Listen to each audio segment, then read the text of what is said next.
Dinah, welcome to the program. Thank you for having me. No problem. How did you get into dance? My mom had a studio. So from the moment I was born, I was in class in my little walker or whatever, hanging out watching what was going on in the class. And the moment that I could move around myself, I was joining in whether they liked it or not. So was that studio close to home or part of home? Or? It was. I grew up in a small town, Sidney, Nebraska. Okay. And so everything's close to home. Yeah, well. Okay. It has right around 5,000 people. Okay. So, yeah, the studio was actually in the roller skating rink that my grandparents owned. Yes. And so it was close to home. I would be there every day with my mom. Yeah. And, of course, I always was, not thinking I was getting enough attention when it was a class. So I would try to do things to, maybe get some extra attention. When I was about, I guess, 4 or 5 years old, we're at the ballet bar, and my mom would go, and of course I wasn't a paying student, so maybe I wouldn't get as much focus as the others. Yes. And one of my parents' favorite stories to tell is my mom walking back and forth down the line, and she came back to me from a Grand Reverence. I come up, and I'm wearing the Groucho Marx nose glasses, like, hey, I'm here. So, yeah. That was how I got into dance. So wow. So how long did they have the studio? My mom was still teaching up until a few years ago, still doing private lessons and whatnot. So the whole time I was growing up. So how do you get around? Because I know that dancers sometimes have issues with their feet. You know, or just it wears out on them. I mean, that's How do you get around that? Well, you push through if there's pain of any kind. I actually had that time in my life, as we all do, where you have that resistance to turning into your parents. So when I got into high school, I had those moments where everyone would say, oh, for sure you're going to be a dance teacher. And I'd say, oh, no, I'm not going to be like my mom. I'm going to do something else. So in high school, I went to cheer, did that for a while. Got to college, got into the theater side of things a little bit more. So I had a little bit of a break from dance. And then, of course, I did turn into my mother. So what is your degree in? My degree is in secondary education. Okay. With certifications to teach theater and English. Okay. So, I got into writing and that kind of thing, and the focus on being a teacher, which I did for several years. And then, so I did get a little bit of a break, but I think if you, stick with it and keep active, your feet learn to live with the with the constant battery, if you will. So what did you do in theater? I guess my dad kind of got me into theater. He would always do the melodrama. There's a small town near Sidney where I grew up, Potter, Nebraska, and every summer they did a melodrama. And my dad was always the villain. He was the villain so consistently that there were children in town who would run away from them when they saw him on the street. Because they thought he was a villain. He had played the villain so much they assumed that that's who he was. So, I guess in the 5th or 6th grade, I think, was the first time I joined him for a summer to do the melodrama there. And then, of course, continued to do that for several years. And then in high school, I did a little theater. I was in the musical our senior year. Played a 100-year-old nun that tap danced when the kids left. So that was kind of the moment where I got the acting bug and thought, there's a way to put all of this together. Sure. The dance and the theater, and it's just a whole lot of fun. And I find that you meet the neatest, most compassionate people in that world. So it's a place I like to be. Wow. That's sort of... So is there a kind of type of theater that you enjoy doing? You enjoy being in front of stage, behind stage? What do you enjoy doing in theater? Oh, that's a really tough question because there are so many things that I enjoy. I love being the choreographer just because you have that ability to step back and see what you've done and focus on just the dance. Right. I taught junior high and high school theater for many, many years, 13 of them. So I have seen the directing side of things too, which is also very rewarding to see the whole picture. It's Sure. also a lot to deal with and think about. People don't realize when you're the teacher, you're the costumer, you're the props everything, mistress, yes. you're the acting coach. It's a lot. Yeah. So choreographing gives me the opportunity to just focus on that one aspect and have other people in place who can assist with all of those other things. So I loved directing as well. Sure. The teaching aspect is something I enjoyed. I love performing too. I've done lots and lots of work on stage as well. I like dancing roles just because that's kind of my thing, like that I'm the most confident about. Sure. So that's a lot of fun as well. I don't know if I could pick just one. I think it depends on the show. Really? If it's a show like Hairspray or like Chicago, that's a dance show that you can really sink your teeth into. That's really rewarding to be able to do something like that.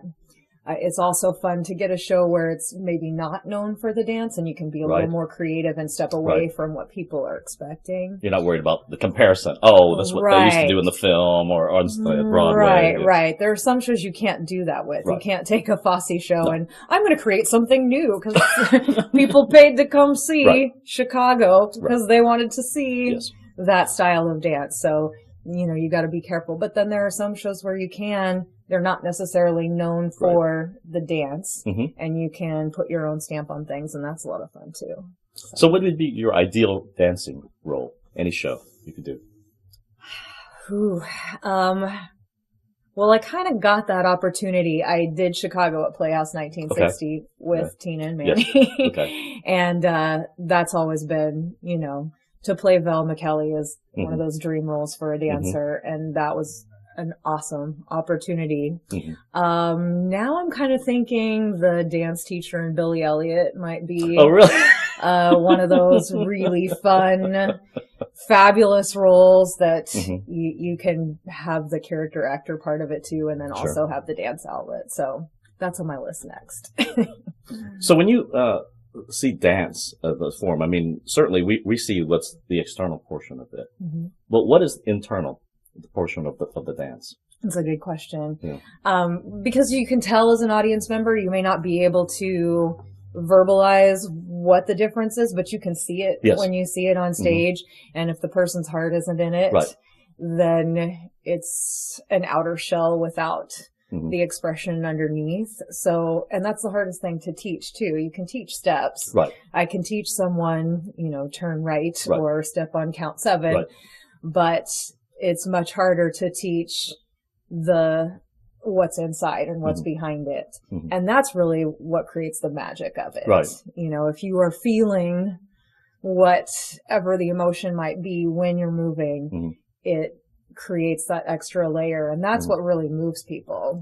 If you're watching something and you can see that the person is expressing whatever it might be, pain, that's appropriate for appropriate for that moment. If it's joy or whatever the case may be. In the case of Hairspray, just the love of being able to move and have that joy that comes from dance. Because that's true also with the acting and the singing too. I mean, you can have really great singers, but there has to be some inner life.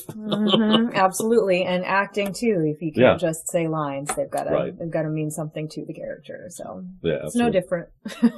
So what do you do when you're not doing acting, singing, dancing stuff? Right now I work for the Houston Public Library. I'm the children's programming person. And so I get to do story time every week, which theater definitely comes in handy for that. And right now we're in the midst of the summer reading program. So we've got entertainers coming in all the time, and I get to coordinate all of that and hang out with the kids and read some books, which is pretty good gig, I must say. So when you're not at the library, do you do any different types of storytelling competitions or anything like this? Nothing competitive. No. I just, actually, it's kind of funny. I got the job with the library. I decided I needed a break from teaching. I needed an opportunity to have a life of my own. When you're a theater teacher, it's kind of a 24-hour proposition. Absolutely. You never really get to leave it behind. So it was time to do something new, and I'd worked for a library before, and I thought, well, this will be, a nice kind of break. you can usually have an opportunity to leave it behind when you close the door and go home. So I thought that's wonderful. And I got the job and I walked in the first day and they were like, "Oh yeah, you're going to do story time." And I said, "Huh?" I've worked with middle school kids. I've worked with high school kids. Never had the lovely opportunity to work with the itty bitties yet. So, kind of thrown into it and, I really enjoyed it. The little kids are a blast. And so, they're a lot of fun to work with. The storytelling, I mean, it's almost, I would say almost a lost art. And I guess people though, maybe it's just me, but, because of all the different entertainment forms that are out there, you can entertain yourself and not, I guess people, I don't know, where do we pick up the technique of storytelling? I think that it is very similar to anything in theatrical. Yeah. You have the idea of the story and you become the characters and you're creating that world from the character's point of view. And that's what's the most fun for me. You've got the storybook and you get to do the voices and the kids love that if you can get them involved. Right. That's what really hooks them. Right. If there's a repetitive phrase or something and they can join in on saying whatever that might be, or make the animal sounds with you. They love doing that. So it's very similar to theater, just creating the story and creating that world for your audience in that moment. Do you do audiobooks? I've always wanted to, but I haven't. You've never done an audiobook? No, I haven't. All the driving you do, you don't worry about audiobooks, huh? Well, because I'm saying that, there's the story, and then there's the person doing the audiobook, and sometimes they're wonderful, and sometimes they're really boring. I've got to tell you, it makes the difference. Working at the library, we've got patrons that, because they drive in Houston, goodness knows they have lots of extra time to listen, and that takes the pressure off of the anger you might get in sitting in traffic for hours and hours. So we have lots of patrons who come in and get audiobooks, and lots of my colleagues listen to audiobooks all of the time, and they say that exact same thing. Like, the person reading can make or break your enjoyment of the story. So it's interesting. Yeah. Do you like to travel? I do. I wish I was independently wealthy so I could do it all the time. But I do love to travel. One of my favorite trips, I went home for Christmas one year and took the train rather than flying. Wow. Yeah. And going to Sydney, Nebraska is not a direct route. No. So we ended up stopping in a lot of little towns, and I could go exploring and meet people. And it was a really fun adventure. I love it. No, we love trains, but unfortunately we're not much of a train culture in the U.S. anymore. It was some gymnastics to figure out how to get to a train even. So, yeah. You go to New York? I've been to New York once. I lucked out. I know! I lucked out. The last year I was teaching high school theater, the parents decided we're going to put together a trip. Right. And so I got to go for free, which was wonderful. Sure. And, of course, saw several shows, got to do the workshop with some Broadway dancers who taught us a combination from Jersey Boys. So it was a great time. And of course, see all the sights in New York too, which is amazing. But yeah, it was great fun. And even got to see some of my former students who are there now. So it was wonderful. Oh, that is neat. I'd love to go. I was trying to get lost so I could stay, but it didn't work. If you're going to recommend a book, what would you, or for yourself, what would you read? Oh, I read all kinds of different things. Probably my favorite thing to read would be a tie between mysteries and then interesting nonfiction. I like to read travel books. Yes. Bill Bryson is one of my favorite authors, and he does travel books that don't feel like travel books. Really? They feel like humor, like humorous essays. Yeah. Yeah, he's got a great one called In a Sunburned Country about Australia.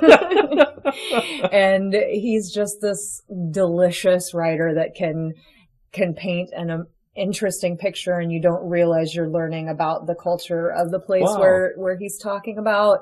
And he just tells you the adventures that he had there. So I love him. Big David Sedaris fan too. All kinds of. I love wickedly humor. funny. Definitely.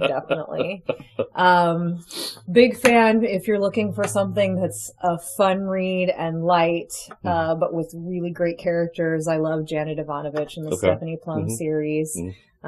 Those are the kind of books that you can read in a couple of hours and laugh till you cry. So. Right. So when you read a book, do you read it from cover to cover one sitting, or you can do it a chapter at a time? How do you? If it's fiction, I get addicted, yes. and we'll stay up all night, and I got to find out what happens next.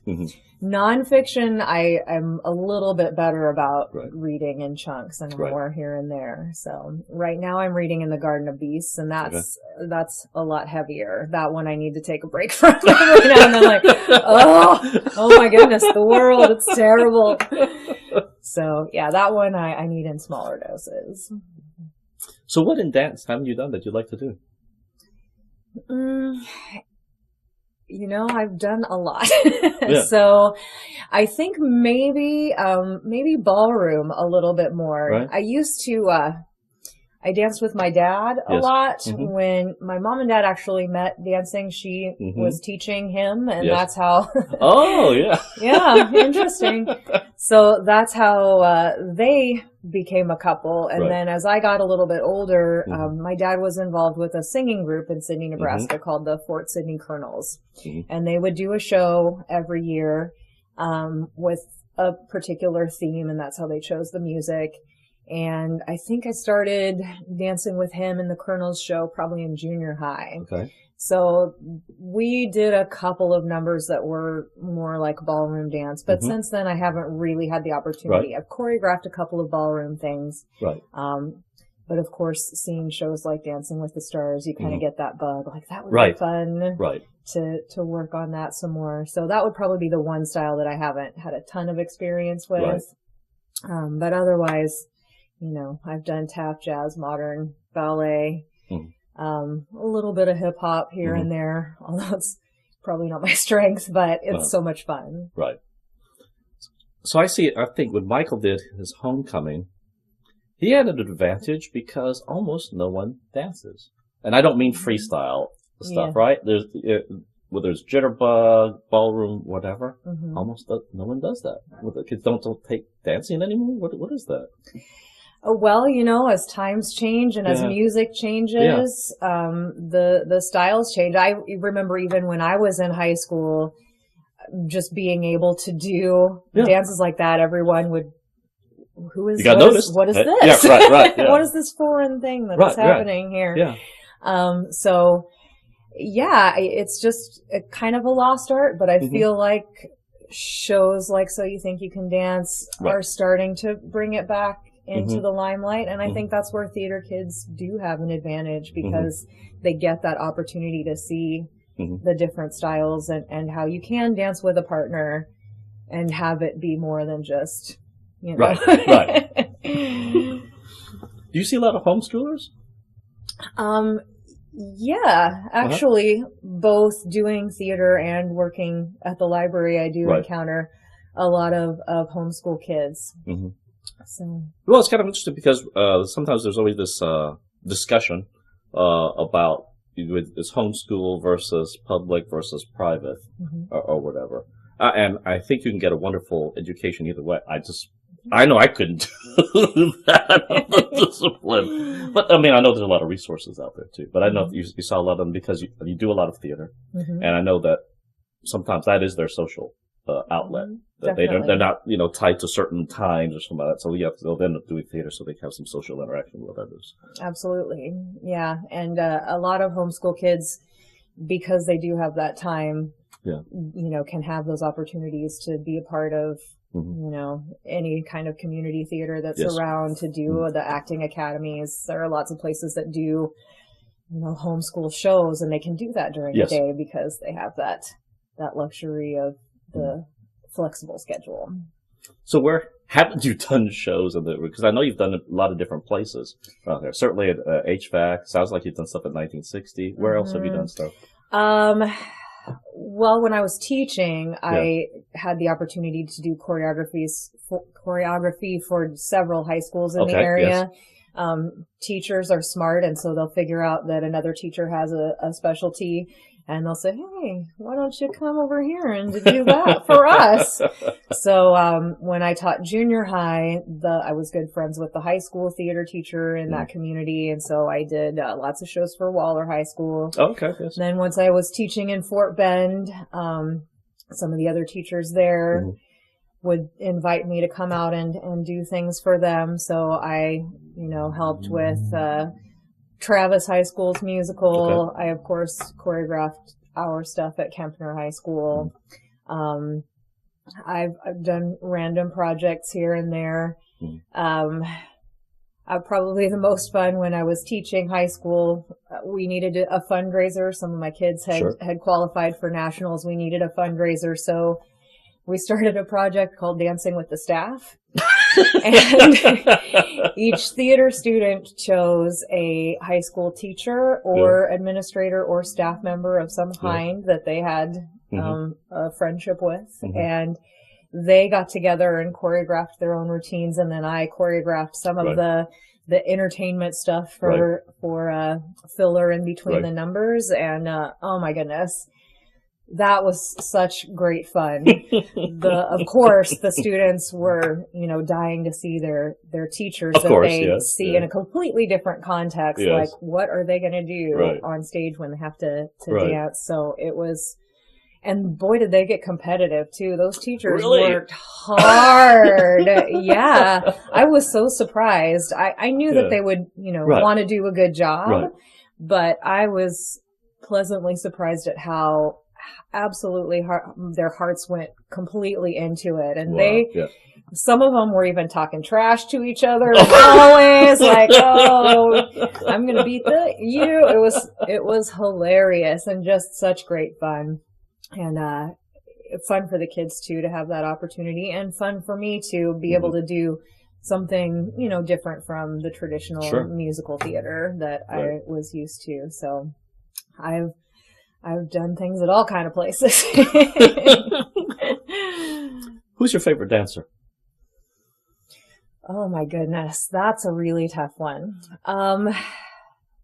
Gene Kelly. Really? Oh. Yeah. Why? He is someone that you watch dance and you just want to get up and dance. He makes it look so easy, but he's very athletic in his dancing. So athletic, so just compelling. What a technician, just perfection. Oh, yeah. And not to mention just, the ultimate leading man to be such a great actor. And, you just fall in love with him every time you see him on screen. So I'd have to say I'm jealous that I didn't grow up in that era. Oh my God. Well, I was thinking of something, there are others that we don't think of them necessarily as dancers, but they have the ability too. And I was thinking, I can't remember, Christopher Walken had done something, and both Gene, Fred Astaire saw him do it. And they got compliments from him, and he was going, oh my goodness, I can't Would that not be the ultimate compliment? Yeah. Because you don't think of Christopher Walken as a dancer. He's just he's got this odd look about him. No, but there are lots of actors that have that, the hidden talent of musical theater that you wouldn't realize. Hugh Jackman does all kinds of stuff. I know, Hugh Jackman. Yeah, no, action. What? I thought you were just a superhero. That's right. So it's neat to see that. Of course, there are a lot of, choreographers and dancers in this era that I admire a lot. I got to do a workshop with Wade Robson when he was in Houston a few years back, and I just think he's, a genius talent as far as putting movement together, and not just because he does hip hop, he adds an element to it that not a lot of hip hop choreographers do with creating like a theatrical experience. Interesting. So yes. I love his stuff. I think Derek Huff is a brilliant choreographer as well. Just being able to teach someone who's a non-dancer, right, and then again to use the music to create something that's more than just movement. So. Wow. Who would be your favorite actor or actress? Ooh, that's really tough. I don't know if I can pin it down to just one person. You know, I'm not going to be able to remember his name, but I saw a film recently that I thought was probably the most amazing acting job I'd seen in a long time. It's called The Devil's Double. Okay. It's a, art film that nobody's ever heard of, but the main character plays both Saddam Hussein's son and the man who was hired to be his double. And of course they have completely different personalities. Yes. But he just did the most incredible job.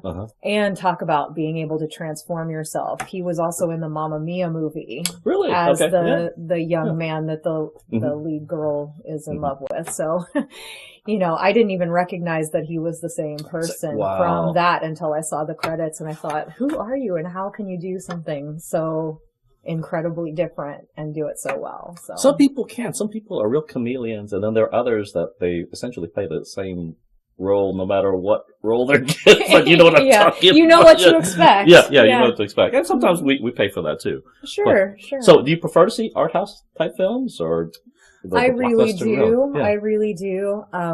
There's of course, I love to go to the River Oaks Theater. It's near where I live. And so is the Sundance downtown. Okay. And there's just some gems that no one realizes, Oh, yeah.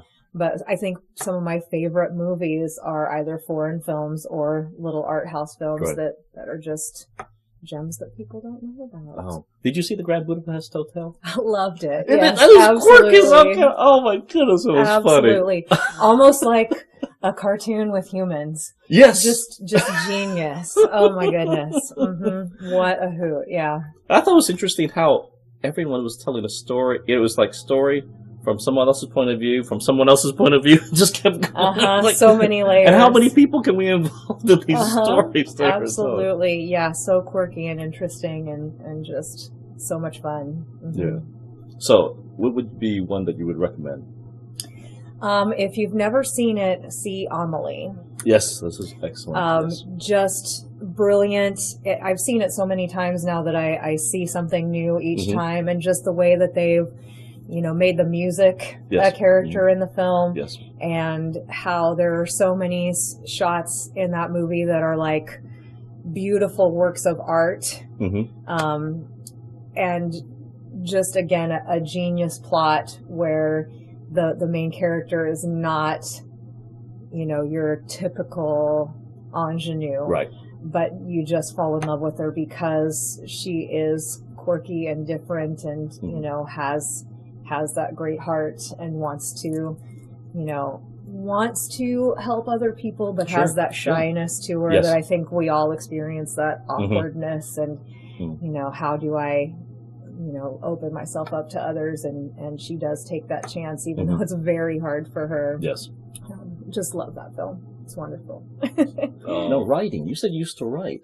You still write? I do. I've actually done a little bit of freelance and ghostwriting. Yes. In the last few years. Ghostwriting? I did. You'll get a good laugh out of this one. I ghost wrote 2 books that were from the point of view of a husband and a wife about relationships. Okay. Right. I was hired by this gentleman who had written a book himself, and he was trying to kind of build on that. Right. And he commissioned me to write 2 ebooks. Right. And the first one was from the guy's point of view. Right. And he just gave me 5 chapter topic ideas. I wanted to be about commitment and communication, and so I went from there. Right. And I knew I had arrived, and I was the most proud when there was a review on Amazon. It was one of the negative reviews that just gave me 1 star, and it said, "A guy just doesn't understand women. He shouldn't be writing this." And I thought, yes, I did it. So that's going to be interesting. Ghost writing. It's very interesting. I enjoyed it. For sure. And Right. it was funny because I thought this is acting. You Right. know, I'm writing from somebody else's point of view. Right. And I loved every minute of it, and communicated with the gentleman via Skype, and you know, he would give me feedback, and it was fun because it was also supposed to be humorous and light, and while it was advice, it wasn't, you know, necessarily like from the point of view of someone with tons of experience. It was just, you know, hey, this is where I'm coming from as somebody who's been in a relationship. So it was fun. So how did you get into that character? Because it's got to be completely different from you, per se. So how did you do that?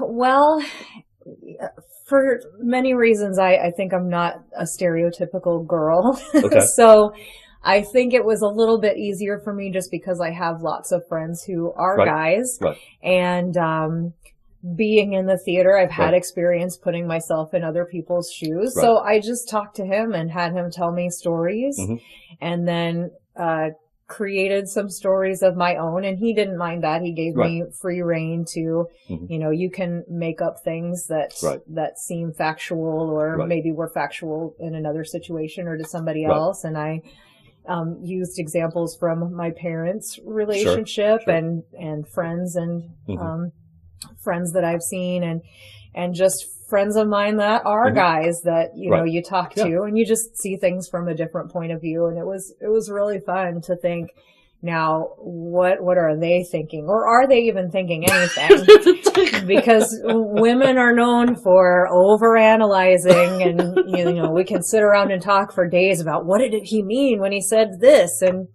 fact of the matter is, he probably didn't mean anything by it. That was just what, you know, he happened to say in that situation or do. So, yeah, it was lots of fun. Were you a tomboy when you grew up? A little bit. A little bit. I liked sports. Sure. And I, you know, maybe some, but I'm still a little bit girly. I like to, you know, get dressed up and kind of thing. So. So what sports did you do? I played tennis. I played softball. I ran track through high school. A little bit of basketball and volleyball in there, but tennis was probably my big love. You still do tennis? I still play a little bit of tennis every now and then, not as much as I should. But yeah. It's hard to get ghost writing. That's interesting. You do get credit for that, right? Not really. No? I mean, you know it's your work. So it's, right. It depends on the job. Some of them will give you a line in the credits, but for the most part, you get paid to do that job, and then but you know who did it. Yes, you know who did it, and you can see it. That's interesting. I have friends that have their own band, and they sell their music on iTunes, and they get this kick when they see. Because they can track every little sale. I mean, it's not a lot, but they can track the sales. But you can see, I guess you're on Amazon. If you're interested in that, you can see the reviews. You can read the reviews. It's so much fun. And kind of terrifying. Yeah, because some people can be pretty brutal. People can be brutal, that is true. But we were lucky that it wasn't supposed to be a totally serious thing. So most people were pretty complimentary, and it's fun to look at those and see what they have to say. You like to just write for fun or keep a journal? I do keep a journal. Yes. I like to write humor just because I think that's the best way to deal with life. When it gets too serious, that's a good way to get through it. So I definitely do keep a journal. And it's also, you know, just a good way to, if you can't afford a psychologist, to think through things, and the things that you think are so important and such a big deal, once you've gotten it out on paper and you go back and reread it, you can think, okay. You knew where you were, but you kind of a different perspective. To step back and relax and realize maybe it wasn't the big deal that you thought it was in that moment. So, yeah. And I've done a few other projects through Odesk. I've, you know, got hired to write reviews of the best restaurants in Houston and reviews of the best hotels. So that was, you know, a fun project too, to to go run around, and I had a good excuse to go out to eat a lot for a few weeks there. Right. And, just different random things like that. It's been a nice little extra outlet. So what is comfort food for you? Oh, goodness. I have the great fortune to live in the Heights where there are a lot of food trucks. Yes. And I've got to tell you that the Lady Bird food truck and their grilled cheese sandwich is about the best thing I've ever eaten. Lady Bird truck? Yes, their grilled cheese sandwich is amazing. I can't say enough about it. Mm-hmm. That's interesting. It's very simple, and yet, yes, it satisfies. That's good comfort food right there. That is wild.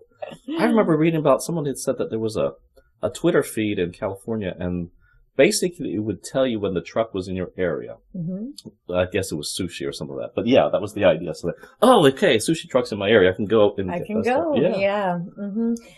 I have a few that are my favorites that I'll follow their Facebook page, and they let you know where they are and when, and you can go get your fix.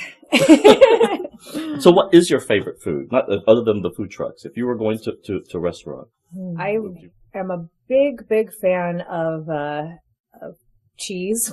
Okay, so yes. And Ruggles has a delicious 5-cheese pizza. Okay, that I love. I'm also a coffee girl.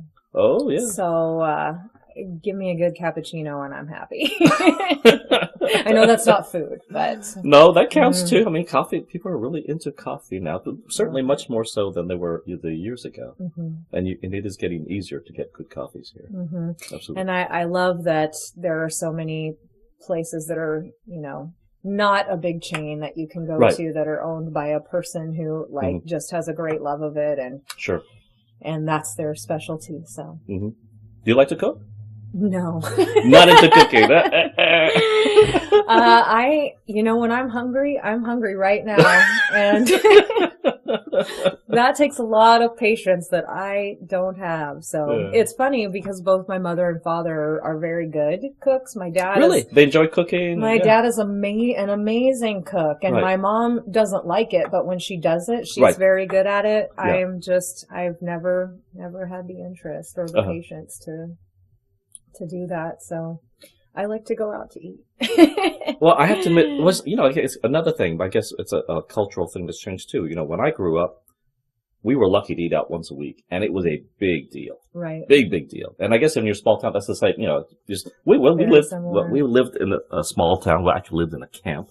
And so to eat out meant to drive an hour somewhere to the big city or something like that. Big deal. But now, if we don't eating out 3 or 4 times a week, that's nothing. It's just, it's like you said, I'm hungry now. Now. Exactly. And sometimes it's not even all that good. It's just that you just tired, don't feel like putting in the energy to get all the materials. And I think for, say, Subway, for instance.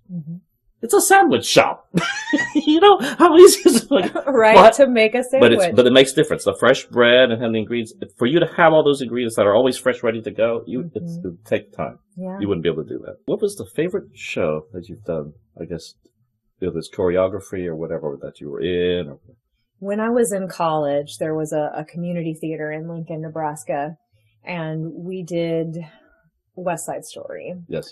And it's Nebraska, so I got to be one of the sharks. I actually played Rosalia. Everybody with dark hair was a shark. Yes. So it was a great group of people and just such a fun experience and great dancing. And I got to help choreograph a little bit and do some of the staging. So that was one of my first tastes of being on that side of things too. And I'm still great friends with a lot of people who were involved with that show. So that would probably be my favorite. What haven't you done that you'd like to do? Let's see. I've had a lot of opportunities, so I've been really lucky. Billy Elliot would be a great show to choreograph. Yes. There are some newer shows that I've seen that, would be wonderful. Memphis. I saw when I was in New York, and that show is just great fun and has some great dancing in it. I'm also a big fan of like the musicals that are a little bit far out and you don't necessarily think of as a musical. Mm-hmm. Constantine Margulies was the lead, and it's a small cast of just a few people, and it was based on a movie. That has Diana written out. I've known Brenda since I taught junior high. Oh, really? Yeah. Well, I guess it's a small community. The theater arts folks kind of know each other from Greater Houston area. Definitely a small world. That's true. Yeah, you run into people all the time. Yeah, theater is a small community, even though it's a Greater Houston and it's a huge area. Yep. Mm-hmm. Names get around. Reputations, good and bad. Yep. Yeah. That's true. Is there any place you'd like to travel to that you haven't been to? Italy. Oh my goodness. Well, you like the coffee.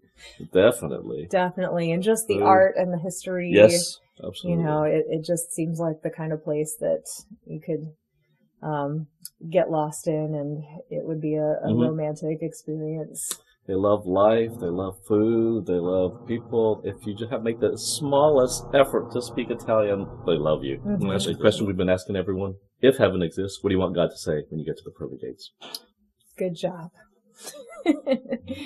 I would just like for whatever that higher power is to be proud, and feel like I did the best job I could at everything I did.